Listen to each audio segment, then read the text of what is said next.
নমস্কাৰ বন্ধুসকল এডপশ্যন কৰিবলৈ আপোনালোকক কি ডকুমেণ্টৰ প্ৰয়োজন হয় সেইখিনি তথ্য লৈ মই আপোনালোকৰ মাজত আহিছো আপোনালোকে চাই আছে জিডি টক্স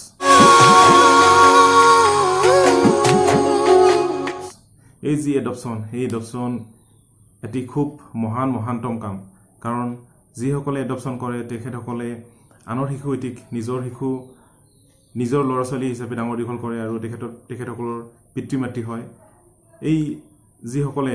এডপশ্যন কৰে তেখেতসকলক মোৰ ফালৰ পৰা সেলিউট সো মই উল্লেখ কৰিব ওলাইছো যে এডপশ্যন কৰিবলৈ হলে আপোনালোকক কি ডকুমেণ্টৰ প্ৰয়োজন হয় আপোনালোকক প্ৰথমে অনলাইন ৰেজিষ্ট্ৰেচন কৰিবলৈ হলে আপলোড দিব লাগিব যে যি পিতৃ মাতৃ আছে সেই পিতৃ মাতৃয়ে মানে যোনে এডপশ্যন কৰিব বিচাৰিছে তেখেতসকলৰ পান কাৰ্ড লাগিব এখন ফ্যামিলি ফটো লাগিব তেখেতসকলৰ দুজনৰে তাৰ পিছতে তেখেতসকলৰ যি ৰেসিডেন্সিয়েল প্ৰুফ এই ৰেসিডেন্সিয়েল প্ৰুফ তেখেতসকলে দিব লাগিব তাৰ পিছতে তেখেতসকলে দিব লাগিব তেখেতসকলৰ মেৰেজ সাৰ্টিফিকেট দিব লাগিব তাৰ পিছত তেখেতসকলে দিব লাগিব তেখেতসকলৰ যি ইনকাম সেই ইনকাম ষ্টেটাছ দিব লাগিব তেখেতসকলৰ মান্থলি ইনকাম বা তেখেতসকলৰ যি লাষ্ট ইয়াৰ ইনকাম আছে সেই দিব লাগিব তাৰ পিছতে তেখেতসকলে এখন মেডিকেল সাৰ্টিফিকেট দিব লাগিব যে এখন মেডিকেল সাৰ্টিফিকেটত এইটো উল্লেখ থাকিব যে তেখেতসকলৰ তেনেকুৱা কোনো ধৰণৰ গুৰুতৰ বেমাৰ নাই বুলি উল্লেখ থাকিব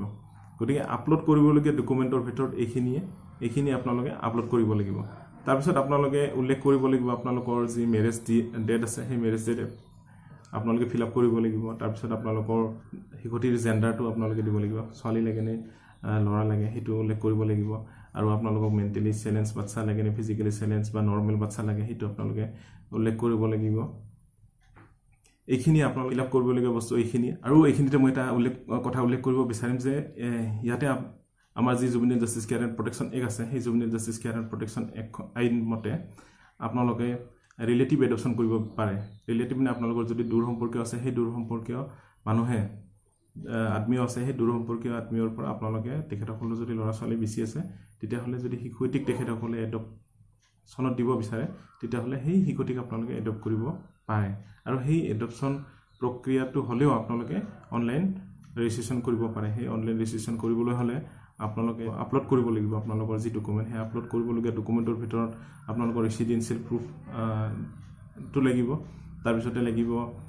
আপোনালোকৰ যদি 5 বছৰীয়া ধৰ শিশু এটি আছে আৰু এটি সন্তান আপোনালোকে এডপ্ট কৰিব বিচাৰে তেতিয়াহ'লে সেই 5 বছৰীয়া শিশুটোৰ আপোনালোকৰ এটা কনসেন্ট লাগিব তাৰ পিছতে আৰু লাগিব যে বায়োলজিক্যাল যিসকলে সেই শিশুটি আপোনালোকক দিব তেখেতসকলৰ এখন কনসেন্ট ফৰ্ম এখন লাগিব যেটো আপলোড কৰিব লাগিব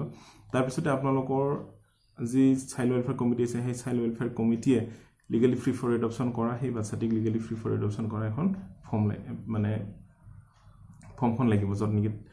CWC সহি কৰিছে এইখিনি আপলোড দিব লাগিব এইখিনি আপলোড দিলে আপোনালোকৰ যি এটি শিশু আপোনালোকৰ যি ফ্যামিলিটো ফুলফিল কৰাৰ যি আশা সেই আশাটো আপোনালোকৰ পূৰণ হ'ব গতিকে মই পূৰ্বতে উল্লেখ কৰিছো এইটো খুব মহান কাম গতিকে তেনেকুৱা ধৰণৰ যিসকলে এডপশ্যন কৰি আছে তেখেতসকলক মোৰ আৰু সেলিউট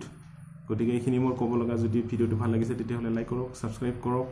আৰু শ্বেয়াৰ কৰি দিয়ক ধন্যবাদ বাই বাই